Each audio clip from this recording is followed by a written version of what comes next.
శుక్లాంబరధరం విష్ణుం శశివర్ణం చతుర్భుజం ప్రసన్నవదనం ధ్యాయేత్ సర్వవిఘ్నోపశాంతయేత్. గురుర్బ్రహ్మా గురుర్విష్ణుః గురుర్దేవో మహేశ్వరః గురు సాక్షాత్ పరబ్రహ్మ తస్మై శ్రీ గురవై నమః.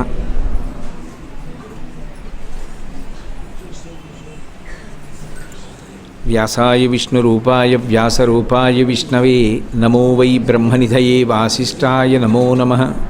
కూజంతం రామ రామీతి మధురం మధురాక్షరం ఆరుహ్య కవితాశాఖాం వందే వాల్మీకికోకిలం.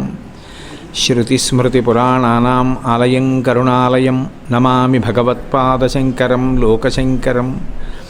వాగర్ధావివ సంపృక్తౌ వాగర్ధప్రతిపత్తయే జగతః పితరౌ వందే పార్వతీపరమేశ్వరౌ. సూక్తిం సమగ్రేతున స్వయమేవ లక్ష్మీ శ్రీరంగరాజమహిషీమధురైః కటాక్షైః. వైదగ్ధ్యవర్ణగుణగుంభనగౌరవైర్యాం కండూలకర్ణకుహరాः కవయోధయంతి. హైమోర్ధ్వపుండ్రమజహన్మకుటం సునాసం మందస్మితం మకరకుండలచారుగండం బింబాధరం బహుళదీర్ఘకృపాకటాక్షం శ్రీవేంకటేశముఖమాత్మని సన్నిధత్తాం. విమలపటి కమలకుటి పుస్తకరుద్రాక్షశస్తహస్తపుటి కామాక్షి పక్ష్మలాక్షి కలిత విపంచి విభాసి వైరించి. మనోజవం మరుతతుల్యవేగం జితేంద్రియం బుద్ధిమతాం వరిష్టం వాతాత్మజం వనరయూధముఖ్యం శ్రీరామదూతం శిరసా నమామి. ఆపదామపహర్తారం దాతారం సర్వసంపదాం లోకాభిరామం శ్రీరామం భూయో భూయో నమామ్యహం. హరి ఓం. పరమేశ్వర స్వరూపైన సభకు నమస్కారం. యావత్పవనో నివసతి దేహే తావత్ పృచ్చతి కుశలంగేహే గతవతి వాయో దేహాపార్యే భాయా బిభ్యతి తస్మిన్ కాయే. ఎవడి ఊపిరి ఎవడు తీస్తున్నాడు? ఈశ్వరుడు ఉన్నాడనడానికి అదే సాక్ష్యం. ఉపన్యాసం చెప్పండి కోటేశ్వరరావు గారు అంటే నేను తెలివిగా ఉన్నప్పుడు ఉపన్యాసం చెప్తాను. కోటేశ్వరరావు ఏం పర్వాలేదు రాత్రి నిద్రపోతూ చెప్పండి అంటే ఒకవేళ చెప్పినా అది నాకే పరిమితం. ఎవరికి వినపడుతుంది? ఎవరికి వినపడదు, ఎవరికి అర్థం కాదు కూడా. ఒక్కొక్కసారి ఏదో ఉపన్యాసం చెప్పి వెళ్ళి పడుకుని నిద్రపోతూ మళ్ళీ నిద్దట్లో ఉపన్యాసం చెప్తుంటాను నేను. అలవాటైపోయి ఏదో ఆ భాగవతమో రామాయణమో ఏదో చెప్పేస్తుంటాను నిద్దట్లో. ఏదో తెలివి వచ్చినప్పుడు ఇదేంటో ఇంకా ఉపన్యాసం చెప్తున్నాను నేను అనుకుంటుంటాను. అందుకని అప్పుడు ఉపన్యాసం చెప్పినా ఎవరికి వినపడుతుంది? ఎవరికి వినపడేది కాదు. ఉపన్యాసం చెప్పాలంటే నేను తెలివిగా ఉండాలి. తెలివిగా అంటే ఇంద్రియములు మనస్సు కూడా మేల్కొని ఉండాలి. అలా మేల్కొని ఉంటే మాట్లాడతాను. అదే వాయువు లోపలికి వెళ్ళి బయటికి వస్తున్నంతసేపు బ్రతికున్నాడు అంటారు. నిద్రపోతున్నప్పుడు ఎవరు తీశారు? తెలివిగా ఉన్నాను కాబట్టి ఉపన్యాసం చెప్పాను, ఊపిరి తీశాను వదిలేను. రాత్రి గాఢ నిద్రలో ఉన్నప్పుడు ఊపిరి తీయడం మర్చిపోయాను అనుకోండి, ఎంత ప్రమాదం. మరి అంత గాఢ నిద్రలో కూడా ఏ ఉద్వేగం లేకుండా ఏదో మరిచిపోయి తీసినట్టు కాకుండా ఖచ్చితంగా తీయించి వదులుతున్నవాడు, ఒకే వేగంతో తీసి ఒకే వేగంతో వదులుతున్నవాడు, రక్తాన్ని ఒక్క వేగంతోనే తిప్పుతున్నవాడు, నేను నిద్రపోయినప్పుడు నా జీర్ణాశయాన్ని పనిచేయించినవాడు, ఊపిరితిత్తులను పనిచేయించినవాడు ఎవరు? వాడు ఈశ్వరుడు. అది శంకరులు అంటారు, ఓరి పిచ్చివాడా నువ్వు కనపడ్డప్పుడు ఎవరైనా బాగున్నావా అని అడిగారంటే నీలో ఈశ్వరుడు ఉన్నాడు కనుక. యావత్ పవనో నివసతి దేహే తావత్ పృచ్చతి కుశలంగేహే. ఆ వాయువు లోపలికెళ్ళి బయటికి వస్తున్నంతసేపే బాగున్నారా బాగున్నారా బాగున్నారా అంటారు. లోపలికెళ్ళింది బయటికి రాకపోయినా, బయటికి వచ్చింది లోపలికి వెళ్ళకపోయినా, ప్రతిరోజు పాన్పు మీద తన భర్త అని చెప్పి పడుకునేటటువంటి భార్య వర్షం వస్తుందమ్మా ఇవాళ ఒక్కరోజు అలాగే పడుకో అంటే ధూర్తుడాది శవం అంటాడు. భార్య బిభ్యతి తస్మిన్ కాయే, అది శరీరం, భర్త కాడంటే. కాబట్టి గొప్పతనం ఎక్కడుందంటే ఆయనలో ఉంది. ఆయన ఊపిరి తీయించి విడిచిపెట్టడంలో ఉందిరా అంటారు. అందుకని దేవయజ్ఞం చెయ్యి, ఈశ్వరుడికి హవిస్సియ్యి, ఈశ్వరుడికి నువ్వు ఆయన అనుగ్రహాన్ని పొందడానికి యజ్ఞం చెయ్యి, యాగం చెయ్యి, హోమం చెయ్యి అంటే దాన్ని వ్యతిరేకించకూడదు. ఆయన అనుగ్రహించాడు కాబట్టి, వర్షం పడింది కాబట్టి తినడానికి అన్నం దొరుకుతోంది. అలా వర్షం పడలేదనుకోండి, మఖము చేయ వజ్రి మది సంతసించును, వజ్రిశంతి సింప వానకురియు, వానకురిసి గసవు వసుమతిపై పెరుగు, గసవు మేసి ధేను గణము బ్రతుకు అంటారు పోతన గారు. మనం యజ్ఞం చేస్తే దేవతలు సంతోషిస్తారు, దేవతలు సంతోషిస్తే వర్షం కురిపిస్తారు, వర్షం కురిపిస్తే పాడి పంటలు వస్తాయి, పాడి పంటలు వస్తే మళ్ళీ యజ్ఞం చేస్తాం, మళ్ళీ యజ్ఞం చేస్తే మళ్ళీ దేవతలు సంతోషిస్తారు, మళ్ళీ దేవతలు సంతోషిస్తే మళ్ళీ వర్షం కురిపిస్తారు, మళ్ళీ వర్షం కురిపిస్తే మళ్ళీ పాడి పంటలు వస్తాయి. అదొక ధర్మచక్రం తప్ప నేను దేవతలకు పెట్టను నేనే తింటానంటే ఎలా తింటావో చూస్తాను ఆనాపుతాను. కాబట్టి ఎవరు చేసే పని వారు చెయ్యాలి. దేవతలకు నువ్వు ప్రత్యుపకారము చెయ్యవలసినదే. ఎందుచేత దేవతలు నీకు ఉపకారము చేస్తున్నారు కనుక. దేవతలు శరీరమును ఆవహించి ఉంటారు. అందుకే దేహో దేవాలయ ప్రోక్త జీవో దేవ సనాతన అని. జీవుడు సనాతనుడైనటువంటి ఈశ్వరుడు. దేవతలందరూ కూడా పరివార దేవతల దేవాలయం చుట్టూ ఎలా ఉంటారో అలాగే దేహాన్ని ఆవహించి ఉంటారు దేవతలందరూ. వాక్కునందు అగ్నిహోత్రం ఉంటుంది, కన్నుల యందు సూర్యుడు ఉంటాడు, మనస్సు యందు చంద్రుడు ఉంటాడు, పాణి యందు ఇంద్రుడు ఉంటాడు. ఒక్కొక్క అవయం మీద ఒక్కొక్కళ్ళు ఉంటారు. 2 పాదముల యందు కూడా దేవతలు అధివసించి ఉంటారు. అందుకే పాదం మీద పాదం వేసి తొక్కి తోముకుంటే ఏమిరా బుద్ధి నీకు శాస్త్రం తెలీదా అని అడుగుతారు. అందుకే పెద్దలు కాళ్ళు కడుక్కుంటే కుడి చేత్తో నీళ్లు పోసుకుంటూ ఎడం చేత్తో కాళ్ళు కడుక్కుంటారు తప్ప కాలు మీద కాలేసి తొక్కరు. ఎందుకు తొక్కి కడుక్కోరు అంటే దేవతలు ఉంటారు కనుక అలా ఒక కాలుని ఒక కాలుతో తొక్కరు. కాబట్టి శరీరం అంతా దేవతలు ఆవహించి ఉంటారు. అటువంటిది ఆ దేవతల యొక్క అనుగ్రహము లేకుండా నువ్వు ఏ కార్యం చేయగలవు? ఆ దేవతానుగ్రహం లేకుండా ఈ శరీరం ఎక్కడి నుంచి వచ్చింది? విశ్వకర్మ మనుస్త్వష్టాస్తవిష్టస్థ విరోధ్రువ. కుక్క కడుపున కుక్క, పంది కడుపున పంది, పిల్లి కడుపున పిల్లి పుట్టేటట్టుగా ఒక బుడగ తయారైతే శుక్రశోణితములు కలిసినప్పుడు దాంట్లోంచి ఇన్ని పదార్థములు తయారయ్యేటట్టుగా అద్భుతముగా సృష్టి చేసిన వాడు పరమాత్మ.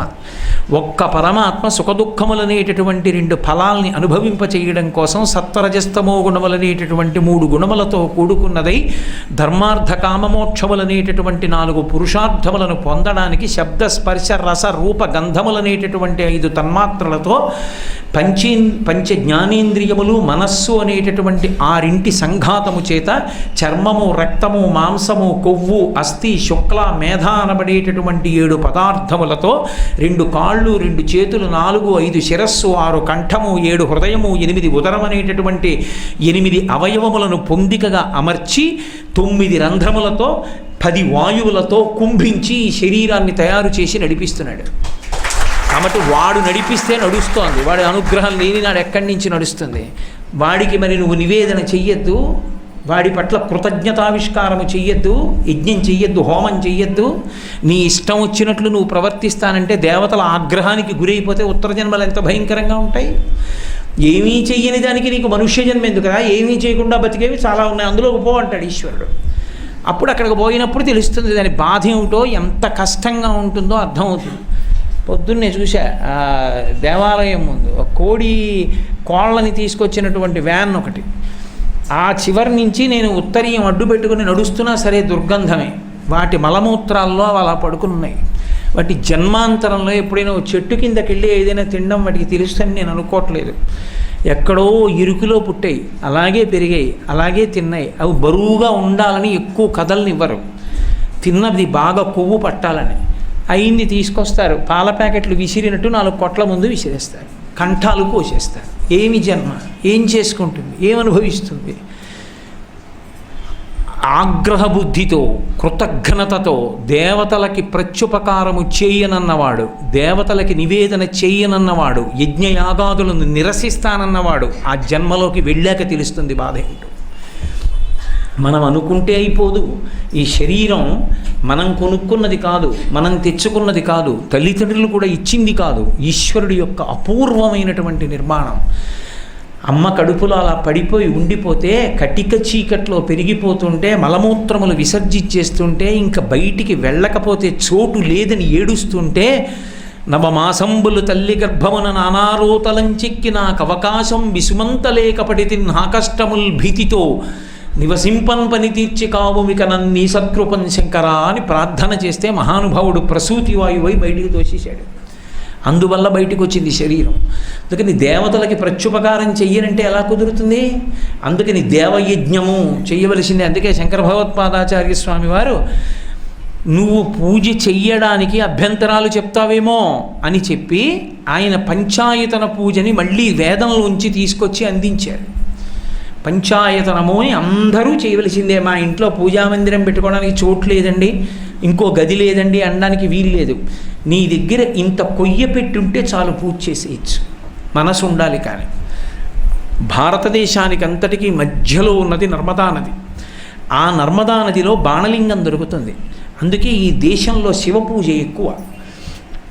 శివుడు మధ్యలో ఉంటాడు పంచాయతంలో. నర్మదా నదిలో దొరికినటువంటి బాణలింగం ఇంత సాలగ్రామాన్ని తీసుకొచ్చి దూదిలో ఇక్కడ పెట్టి, ఆ పక్కన శోణానది, గంగానదికి ఉపనది, శోణానదిలో దొరికేటటువంటి శోణభద్రా సాలగ్రామాలు. కంచికామకోటి పీఠాధిపతులు పరమాచార్య స్వామి వారు శోణభద్రా నదిలో స్నానం చేస్తూ మునక వేసి చేతులతో ఇలా పైకెత్తితే మహానుభావుడు చేతుల నిండా అదేంటి విఘ్నేశ్వర సాలగ్రామాలు వచ్చాయి. ఎన్ని సాలగ్రామాలు తెచ్చి ఒడ్డును పోశారు. ఆ శోణభద్రా సాలగ్రామం విఘ్నేశ్వరుడు, దాన్ని పెట్టుకుంటారు.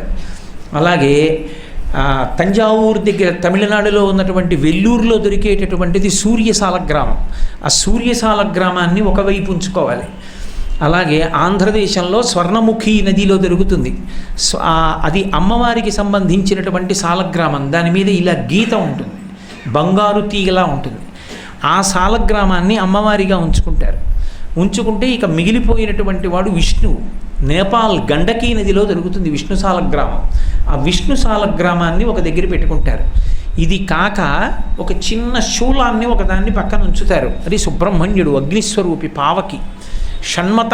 షణ్మత స్థాపనాచార్యులైన శంకరులు ఇచ్చిన వైభవంగా చిన్న శూలాన్ని కూడా పెట్టి పూజించేటటువంటి తాత్పర్య బుద్ధి ఉన్నవాళ్ళు కొందరు ఉంటారు. అలా లేకపోయినా ఈ 5 చిన్న సాలగ్రామాలు ఓ చిన్న పెట్టులో పెట్టుకొని మూర్తి పూజ చేసినంత కూడా ఉండదు. ఓ చిన్న గిన్నెలో పెట్టి నీళ్లు పోసి తుడిచేసి ఇంత బొట్టు పెట్టి విభూతి పెట్టి మళ్ళీ పెట్టిలో పెట్టేసి ఒక్క మారేడుదలం వేసి తీసేసి నైవేద్యం పెట్టి ఆ పెట్టి తీసి ఎక్కడైనా భద్రంగా పెట్టుకుంటే చాలా అయిపోయింది పూజ.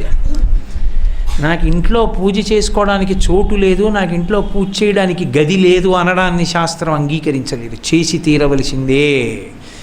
అంత ఇల్లు కట్టుకున్న 2 బెడ్రూములు ఉండాలని కోరుకున్న వాడివి ఈశ్వరుడికో పెట్టే కొనలేవు. బెడ్రూములు 2 కావాలా, అటాచ్డ్ బాత్రూములు కావాలా? ఈశ్వరుడికి ఒక చిన్న కొయ్యి పెట్టి 5 సాలగ్రామాలు దొరకలేదా? కొన్ని తరాలు వెళ్ళిపోయాయా? ఇంట్లో పంచాయతనం లేదా? ఏమనాలి? మీ ఇంట్లో పంచాయతనం ఉందండి పూజకి అని అడిగామనుకోండి, పంచాయతనం అంటే ఏమిటండి అన్నాడు అనుకోండి, ఎంత కృతజ్ఞతా బుద్ధితో వెళ్ళిపోతుంది జీవితం. ఏది పూజ? దేవతలకి పూజ చేయకుండా అనుగ్రహం ఎక్కడి నుంచి వస్తుంది? ఆరోగ్యం భాస్కరాదిచ్చేత్. రోజు ఓ ఎర్రటి పువ్వో ఎర్రటి అక్షతలో ఆ సూర్యబింబం దగ్గర ఆ వెల్లూరు నుంచి తెచ్చిన సాలగ్రామం దగ్గర వేసి తీసి అక్షతల యజమాని వేసుకుంటే చాలు, ఇంట్లో అందరూ ఆరోగ్యంగా ఉంటారు. ఏది? శంకర భగవత్పాదులు మహానుభావులు ఇచ్చారు పంచాయతన పూజ చెయ్యండిరా అని. ఎక్కడ దేవతార్చన జరుగుతుందో అక్కడ దేవతల యొక్క అనుగ్రహము వెల్లివిరుస్తుంది. కృతజ్ఞత. అందుకే మీరు ఒక్కటి చాలా జాగ్రత్తగా గమనించాలి. చాలామంది దృష్టిలో పూజ అంటే ఏమిటంటే నేను ఇంకోళ్ళని పూజించడం అనుకుంటారు. కాదు, నేను పూజింపబడడం పూజ. ఇది చాలా జాగ్రత్తగా పట్టుకోవాలి. నేను అన్నమాట పూజించుట అంటే ఎవరినో పూజించుట కాదు. నేను ఇంట్లో ఏదో ఒక మూర్తిని పూజ చేశాను అనుకోండి, ఇప్పుడు నేను ఆయన్ని పూజించాను కాదు, నేను పూజనీయుడని అవుతాను. ఎందుకో తెలుసా? మీరు నాకేదో ఒక చిన్న ఉపకారం చేసి పెట్టారు. ఉపకారం చేసి పెడితే ఇప్పుడు మీరు పూజనీయులు అవుతారు. అరే గురువుగారు భోజనం చెయ్యాలనేటప్పటికి 1 గంట అయ్యేటప్పటికి లోపలికి వెళ్ళిన తర్వాత వడ్డించడం కాదు, వెళ్ళేటప్పటికి అన్నీ పెట్టేసి నెయ్యి ఒక్కటే వేయడం ఆలస్యం. అలా ఉంచి అంత ప్రేమతో అంత మర్యాదతో వడ్డించి ఉన్న వారం రోజులు అంత ప్రేమగా కంటికి రెప్పని కాపాడినట్టు చూశారనుకోండి, ఇప్పుడు నన్ను మీరు పూజించినమాట దేవుడు ఎరుగు, మీరు పూజనీయులు అవుతారు. ఎందుకో తెలుసా? నాకు అలా ఎవరన్నం పెట్టారో వాళ్ళే నాకు స్ఫురణలోకి వస్తారు. నేను ఇంటికి వెళ్ళిపోయాను అనుకోండి, నేను భోజనం చేస్తున్నా, ఎంత ప్రేమగా పెట్టిందే మహాతల్లి ఆ అరుణమ్మ గారు, ఆ పేరిందేవమ్మ గారు, ఎంత ప్రేమగా పెట్టేవారే భోజనం, ఎంత వైదికంగా వండి ఎంత జాగ్రత్తగా పెట్టేవారే పాపం. అంటానా అననా, అనకపోతే కృతజ్ఞుణ్ణి అయిపోతాను. నేను అలా అన్ననాడు నాకు అన్నం పెట్టి మీరు నన్ను పూజించారా, మీరు పూజనీయులయ్యారా? మీరు పూజనీయులయ్యారు. ఎవడు పూజ చేశాడో వాడు పూజనీయుడవుతాడు, గౌరవింపబడతాడు. కృతజ్ఞతాభావము పూజనీయుడు అగుటకు కారణము. అరే వాడు లేస్తే ప్రతిరోజు నన్ను పూజిస్తూ ఉంటాడు, నన్ను నమ్ముకున్నాడు, నా అనుగ్రహం అంటున్నాడు, వాడిని ఎలా రక్షించకుండా ఉంటానంటాడు ఈశ్వరుడు.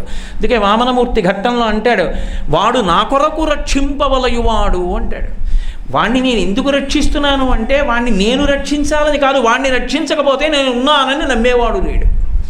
నన్ను నమ్ముకున్న వాడిని రక్షించకపోతే ఇక నేనున్నానని ఎవడు నమ్ముతాడు? అందుకని వాడిని నా కొరకు రక్షింపవలయువాడు, నా కోసం రక్షిస్తున్నాను, వాడి కోసం రక్షించట్లేదంటాడు. పరమేశ్వరుడు అన్ని 100 మెట్లు దిగొచ్చేస్తాడు, నువ్వు ఒక్క మెట్టు ముందుకు వెళ్ళగలిగితే. దానికి పూజ అని పేరు.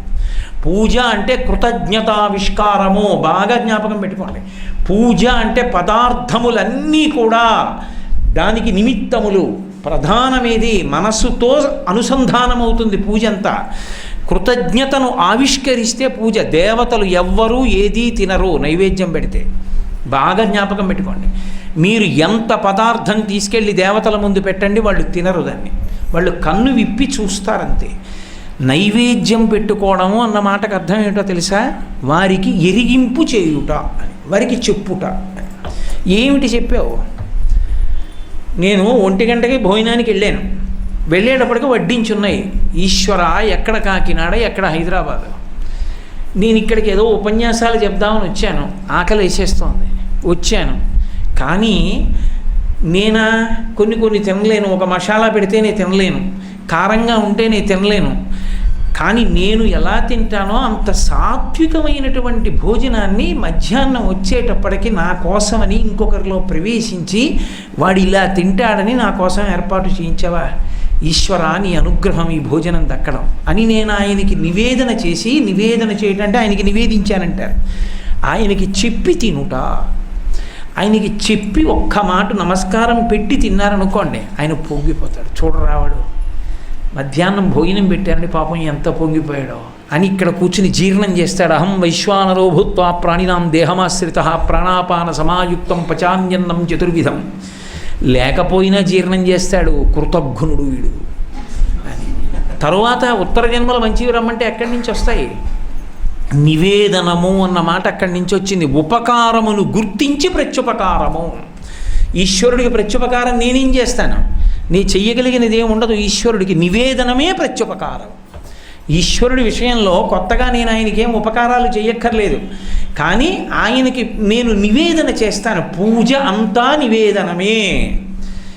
రాత్రి అయ్యేటప్పటికే ముందు పడిపోయేవేవి అంటే కళ్ళు బడలిపోతాయి తొందరగా. సూక్ష్మమైన అవయవములు కనుక బడలిపోయి వేడెక్కిపోయి కన్నుల వెంట నీరు కారిలా పడిపోతాయి.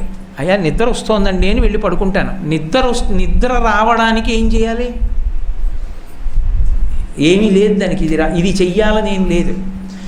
మీరు మంచి పరుపు వేసుకున్నా, ఆలౌట్ పెట్టుకున్నా, ఏసీ వేసుకున్నా, మంచి అగరధూపం పెట్టుకున్నా, వీణానాదం వింటున్నా, మనస్సు సక్రమంగా లేకపోతే నిద్ర పట్టదు. నిద్ర పట్టాలని ఈశ్వరుడు శాసనం చేస్తే ఓ స్తంభం దగ్గర ఒరిగిపోయి ఇలా కూర్చున్నా సరే నిద్ర పట్టేస్తుంది. ఆయన అనుగ్రహం అది. అలాగని సభల్లో నిద్రపోకూడదు. కాబట్టి అలా నిద్ర పట్టింది, ఇంద్రియములన్నిటికీ కూడా బడలికపోతుంది. కన్ను రెప్ప పడిపోతుంది, పడిపోయి గుడ్డు నిలబడిపోతుంది, బడలికంతా పోతుంది. మళ్ళీ పొద్దున లేచేటప్పటికి మళ్ళీ కన్ను సిద్ధంగా ఉంటుంది చూడ్డానికి బడలికపోయి. ఈశ్వర, నేనేమిచ్చానని రాత్రి నాకు నిద్రాకాలిక సుఖమునందు కంటికి శక్తినిచ్చావు. మళ్ళీ అది కష్టపెట్టి శక్తినిచ్చాడు అనుకోండి, నీ కన్ను చుట్టూ చాలా నిప్పెడుతుంది, గిల్లేస్తాను 2 గంటలప్పుడు నీకు శక్తి వస్తుందని అనుకోండి. ఎంత బాధతో కూడుకున్న విషయం. నిద్రాకాలిక సుఖమునందు శక్తినిస్తాడు. హాయిగా పడుకో అని సుఖంగా పడుకోబెట్టేసి చక్కగా మళ్ళీ ఇంద్రియాలకన్నిటికీ శక్తినిచ్చేస్తాడు. పూజ అంటే కృతజ్ఞత ఎక్కడ ప్రారంభం అవుతుందంటే ఈ కనురెప్ప పైకి లేవగానే కొడుకు, కూతురు, మనవలు, భార్య, ఇల్లు అన్నీ చూసుకుని మురిసిపోతాడు. కన్ను అన్ని ఇంద్రియములలో ప్రధానము కనుక కంటి బడలిక తీర్చిన పరమాత్మకి కృతజ్ఞత చెప్పడానికి దీపం. లేకపోతే ఆయనకి దీపం ఎందుకండి? ఆయనే కోటి సూర్యుల పగిది వెలిగిపోతుంటాడు. నతత్ర సూర్యోభాతి చంద్రతారకం నేమా విద్యుతో భాతి కుతోయమగ్ని త్వమేవ భాంతం అనుభాతి సర్వం తస్య భాతా సర్వం ఇదం విభాతి ఎంది శృతి. కోటి సూర్యుల పగిది వెలిగిపోతాడు.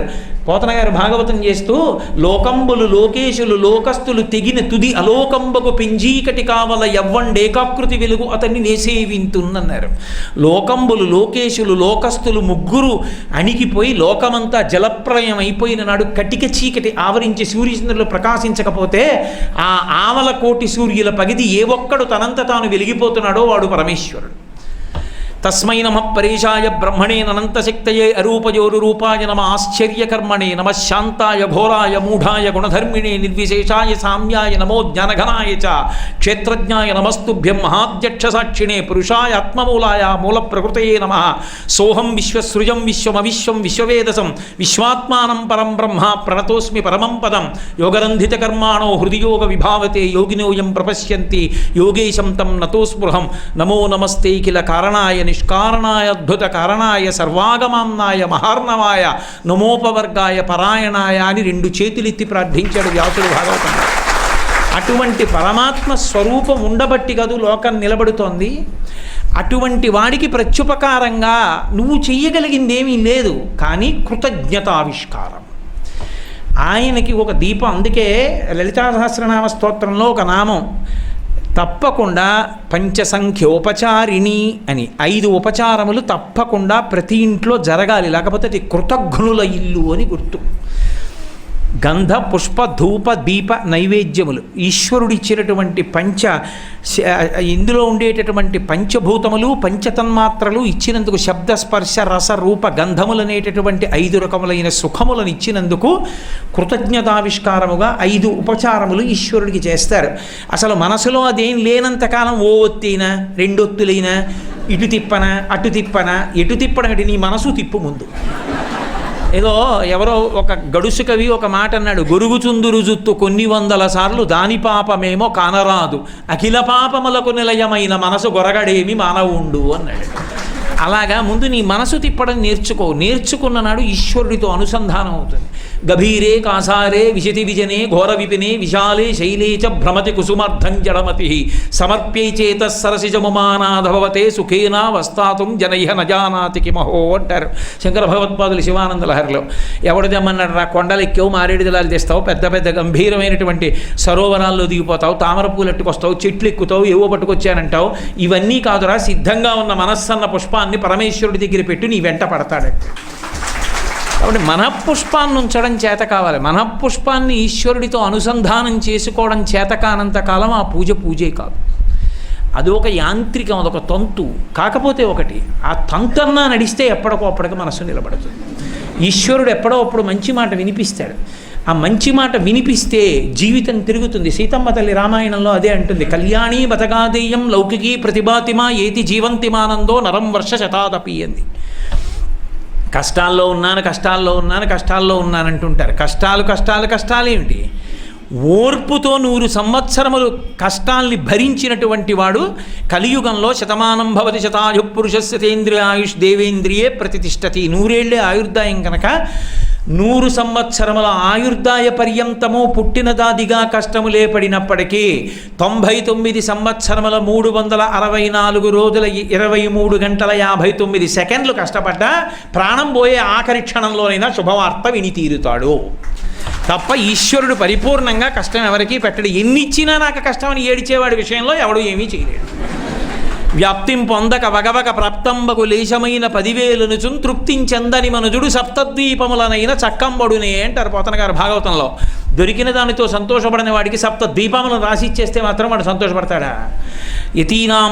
యతీనాం భూషణం జ్ఞానం సంతోషో హి ద్విజన్మనాం ఉద్యమం శత్రుహననం భూషణం భూతిమిచ్చతాం అంటాడు వ్యాసుడు దేవి భాగవతంలో. యతి సన్యాసికి జ్ఞానమే ఆభరణము, బ్రాహ్మణుడికి సంతోషము ఆభరణము. ఏది దొరికితే దాంతో పరవశించిపోయిన వాడెవడో వాడు బ్రాహ్మణుడు. ఉద్యమం శత్రుహననం, శత్రు బలహీనుడైన వాడిని ఎవడైనా బలవంతుడు పాడు చేస్తున్నప్పుడు వాడిని వెళ్ళి నిగ్రహించగలిగినటువంటి ధైర్యం ఉన్నవాడెవడో వాడు క్షత్రియుడు. యతీనాం భూషణం జ్ఞానం సంతోషో హి ద్విజన్మనాం ఉద్యమం శత్రుహననం భూషణం భూతిమిచ్చతాం. ఇవి భూషణములు అంటారు వ్యాసుల వారు దేవీ భాగవతంలో. అలా దేవతలకి ప్రత్యుపకార బుద్ధితో లేనినాడు ఆ జన్మ కృతజ్ఞతతో కూడుకున్న జన్మ. ఈశ్వరుడు ఏ ఉపకారం చేశాడు అని అడిగిన వాడికి ఒక్క మాట చాలు. ఈశ్వరుడు ఉపకారము చేయని నాడు నీ శరీరములో ఉన్న అవయవములు సమానముగా పెరుగుతాయా? ఆయన నేను అలా అనుగ్రహించను అన్నాడు అనుకోండి, ఓ కన్ను పెరిగి ఓ కన్ను అలాగే ఉన్నా, ఓ చెయ్యి పెరిగి ఇంకో చెయ్యి పెరగకపోయినా, ఓ కాలు పెరిగి ఓ కాలు పెరగకపోయినా వాడికి గతి ఉన్నదా అంటే నడవగలడా? అసలు వాడి కార్యాలు వాడు చెయ్యగలడా? తెల్లవారితే 10 గోళ్ళు సమానంగా పెరగాలి, 2 చేతులు 1 మిల్లీమీటర్ తేడా లేకుండా ఉండాలి. ఇన్ని కోట్ల మంది మనుష్యులున్నా అందరికీ ఇంతంత తలకాయ, 2 కళ్ళు, 2 ముక్కు కన్నాలు, ఓ నోరు, 32 పళ్ళు, 2 చెవులు, తలకాయ పెట్టాలన్నా ఆయన మహాశిల్పి. ఏ ఒక్కరు ఇంకొకరిని పోలకుండా ఇన్ని కోట్ల మందిని సృష్టించినటువంటి మహాపురుషుని యొక్క వైభవం ఎంత గొప్పది. నేను ఒక గీత ఇలా గీసి తడి తగిలితే చెరిగిపోతుంది. ఎన్నడు గీశాడో, నేను మా అమ్మ కడుపులోంచి వచ్చినప్పుడు గీసిన గీతలు ఎన్ని మాటలు కడిగానో, ఆ గీతలు పోకుండా గీతలు గీసినటువంటి అద్భుతమైన ఉలి ఉన్న శిల్పి.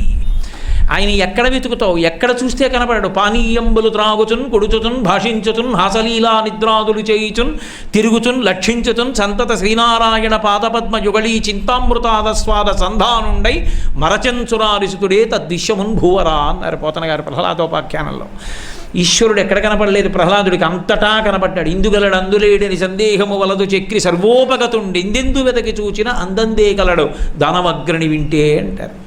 కాబట్టి ఆ దేవతల యందు ప్రత్యుపకార బుద్ధి, ఆయన చేస్తున్నటువంటి ఉపకారాన్ని స్మరించి కృతజ్ఞతావిష్కారము చేయవలసినదే ప్రతి మనుష్యుడు. అది దేవయజ్ఞము. అందుకే మనుష్య జన్మ అంతా కూడా కృతజ్ఞతావిష్కారమే. అది లేని ఇల్లు అన్నం ముట్టకు. వాడికి కృతజ్ఞత లేదు, అక్కడ ఎందుకు తింటావు అన్నం? నీ శరీరమునందు సంస్కారం నిలబడదు దానివలన. ఎవరినైనా చేరదీయవచ్చు, కృతజ్ఞత లేని వాడిని చేరదీయకూడదు. పరమ ప్రమాదకరం ఆ వ్యక్తి. కృతజ్ఞతాబుద్ధి లేని వాడితో ఎప్పుడూ అనుబంధం పెట్టుకోక్కర్లేదు. కాబట్టి బ్రహ్మయజ్ఞము, దేవయజ్ఞము, పితృయజ్ఞము. 3వది పితృయజ్ఞం. పరమేశ్వరుడికి కూడా నేను ఇందాకనే అంటున్నా మా గోపాలకృష్ణ గారితో, భగవంతుడితో కూడా శరీరం ఉన్నంతకాలమే పూజ. శరీరం పడిపోయాక ఇంకా పూజ చేయడం అన్నది లేదు. కానీ తల్లి తండ్రికి బ్రతికున్నంతకాలం సేవ చెయ్యాలి. శరీరం పడిపోయిన తర్వాత తద్దినం పెట్టాలి. అసలు నిజానికి వాళ్ళు పుట్టినరోజున ఉత్సవం చెయ్యాలి, జయంత్యుత్సవం చెయ్యాలి, చేసి సంతోషపడిపోవాలి. అలా చెయ్యని వాడు కృతజ్ఞుడు. తల్లి తండ్రి వాళ్ళు ఈ శరీరాన్ని ఇచ్చారు. దేవతల విషయం అలా ఉంచి నీ కంటికి కనపడలేదని వాదిస్తావు. నీ కంటికి కనపడినటువంటి తల్లిదండ్రులు వాళ్ళు ఈ శరీరాన్ని ఇచ్చారు. వాళ్ళు తినడం మానేసి నీకు పెట్టారు. ఎన్ని వినోదాలు, ఎన్ని ఉత్సవాలు వాళ్ళు వదిలిపెట్టేసుకుని ఎంత కష్టపడితే పైకొచ్చావు. చిన్నప్పుడు నీ ఒళ్ళు వేడెక్కితే తల్లి ఎన్ని ఉపవాసాలు చేసిందో. ఆవిడికి తినాలనిపించినా ఆవిడ తింటే నీకు కడుపు నిప్పెడుతుందని, నీకు దగ్గు వస్తుందని ఆవిడ ఎన్ని పదార్థాలు తినడం మానేసిందో. తినాలని ఎదురుగుండా మామిడి పళ్ళున్నా, తినడానికి శక్తి ఉన్నా, మామిడి పళ్ళు ఎక్కువ తింటే పిల్లాడికి ఏ ఇబ్బంది వస్తుందో, ఏ వేడి చేస్తుందో అని మామిడి పండు తినడం మానేసింది. అన్ని జాగ్రత్తలు పెడితే నువ్వు పెరిగి పెద్దవాడవయ్యావు. నీ మీద ఆశలు పెట్టుకుని ఆఖరికి వ్యానవాయువుని, శరీరంలో ఒక వాయువు ఉంటుంది. ఆ వ్యానవాయువు ప్రాణం పోయిన తర్వాత కూడా వదిలిపెట్టదు, శరీరాన్ని పట్టుకునే ఉంటుంది. 10 వాయువుల్లో ఏదైనా పాడుపడిపోయినటువంటి చోట ఓ బోర్డు పెడతారు, ఈ స్థలము ఫలానా వారికి చెందినది, ఇది క్రయ విక్రయములకు అనుమతింపబడదు అని. ఇంకా స్థలం నాదని బోర్డు పెట్టుకున్నట్టే వ్యామోహంతో పట్టుకుని ఉండిపోతుంది. 10 ప్రాణాల్లో ఒక ప్రాణం ఉంటుంది. ఇంకా అది పట్టుకుని ఉండిపోతే ఆ జీవుడు వెళ్ళకుండా సతమతం అయిపోతుంటాడు. ఆ సతమతం అయిపోతున్నప్పుడు ఆ జీవుణ్ణి ఎలా రక్షించాలి అంటే ఒక్క కొడుకుదే అధికారం. తండ్రి అంటే ఆమె భర్త సర్వస్వమని నవ్వుతుంది బతికున్నంతకాలం. అంత సర్వస్వమని నమ్మినప్పటికీ ఆమె శరీరం పడిపోయిన తర్వాత మాత్రం భర్త అంత్యేష్టి సంస్కారం చేస్తే ఆ వాయువు వెళ్ళదు. భార్య అంత ప్రేమించినప్పటికీ భార్య శరీరం వెళ్ళిపోయిన తర్వాత, ప్రాణం వెళ్ళిపోయిన తర్వాత భర్త అంత్యేష్టి సంస్కారం చేస్తే వెళ్ళదు. అదే పెద్ద కొడుకు కర్మాధికారి. కొడుకు కూర్చుని మంత్రభాగంతో అడుగుతాడు. అన్ని శరీరావయవాల్ని దర్భలతో ముట్టుకుని ఆఖరిన ఆనంద హోమం చేస్తారు జ్ఞాతుల కోసం. ఓ పిచ్చి అమ్మా, ఈ శరీరం శిథిలం అయిపోయిందమ్మా, జర్జరీభూతం అయిపోయింది, ఇంకా ఎలా ఉంటావు ఇందులో, కష్టపడిపోవు, ఏం చేసుకోగలవు చెప్పు. అందుకనమ్మా వదిలిపెట్టేసి, ఈశ్వరుడు నీకు పునర్జన్మనిస్తాడు. అమ్మ దీన్ని నేను హవిస్సుగా అగ్నిహోత్రంలో పడేస్తాను. ఓ అగ్ని, కాల్చక బాధ పెట్టకుండా భగ్గున కాల్చి దేవతలకు ఇచ్చేసేది, దీన్ని బ్రహ్మాండానికి అప్పచెప్పు. అమ్మ వెళ్ళిపోతే ఇంకొక శరీరంలోకి వచ్చి మళ్ళీ చక్కగా ఆరోగ్యంగా బలంగా మళ్ళీ ఈశ్వరార్చన చేసుకుందు కానివి. అమ్మ వెళ్ళిపోమ్మా అని అడుగుతాడు దర్భల కూర్చి చేత్తో పట్టుకుని. అడిగితే ఆ కొడుకు అడిగిన మాటకి వెళ్ళిపోతుంది, వ్యానవాయువు వదిలేస్తుంది. అది ఈశ్వర శాసనం మనుష్యుల విషయంలో. ఆయన అనుగ్రహించబట్టి ఆ కొడుకు కూర్చుంటే తప్ప వదలదు ఆ వ్యానవాయువు. అప్పుడు కానీ అది శిథిలం అవ్వడానికి ఒప్పుకోదు, ఆ శరీరం దహింపబడ్డానికి ఒప్పుకోదు. అదే మిగిలిన ప్రాణుల విషయంలో అంత్యేష్టి సంస్కారం లేదు. ది ప్రాసెస్ ఆఫ్ డీకంపోజిషన్ అంటారు. అందులో ప్రాణ, అపాన, వ్యాన, ఉదాన, సమాన, నాగ, కూర్మ, కృకర, ధనంజయం అని ఒక వాయువు ఉంటుంది. అది ఉబ్బి బద్దలైపోయేటట్టు చేసేస్తుంది. బద్దలైపోయి బ్రహ్మాండంలోకి వెళ్ళిపోతుంది. అంత్యేష్టి సంస్కారానికి అంత గొప్పతనం ఉంది. అందుకే రామచంద్రమూర్తి జటాయువు చచ్చిపోతే అంత్యేష్టి చేస్తాడు, కబంధుడు చచ్చిపోతే అంత్యేష్టి చేస్తాడు, రావణుడు చచ్చిపోతే అంత్యేష్టి చేస్తాడు, దశరథుడు చచ్చిపోయడం తెలియగానే జలతర్పణం ఇస్తాడు, గారపిండి ముద్దలతో తద్దినం పెడతాడు. కృష్ణ భగవానుడు చచ్చిపోయిన వాళ్ళందరి పేర్లు పిలిచి ఒక్కొక్కళ్ళ పేర్లు నువ్వులు నీళ్లు విడిపించాడు ధృతరాష్ట్రుడితోటి, ధర్మరాజుతోటి. తిలాంజలులు విడిచిపెట్టించాడు. కొడుకనేటటువంటి వాడు తల్లిదండ్రులు సశరీరులై ఉన్నంత కాలము వారిని సేవించాలి. వాడంత అదృష్టవంతుడు లేడండి. అమ్మ బ్రతికున్నవాడంత అదృష్టవంతుడు ఈ లోకమునందు వేరొకడు కాడు. మంగళాశాసనపరై మదాచార్య పురోగమై సర్వైశ్చ పూర్వైరాచార్యై సత్కృతాయాస్తు మంగళం. మంగళం కోసలేంద్రాయ మహనీయ గుణాత్మనే చక్రవర్తి తనూజాయ సర్వభౌమాయ మంగళం. ఉమాకాంతాయ కాంతాయ కామితార్థప్రదాయినే శ్రీగిరీశాయ దేవాయ మలినాథాయ మంగళం. సర్వం శ్రీ ఉమామహేశ్వర పరబ్రహ్మార్పణమస్తు. స్వస్తి.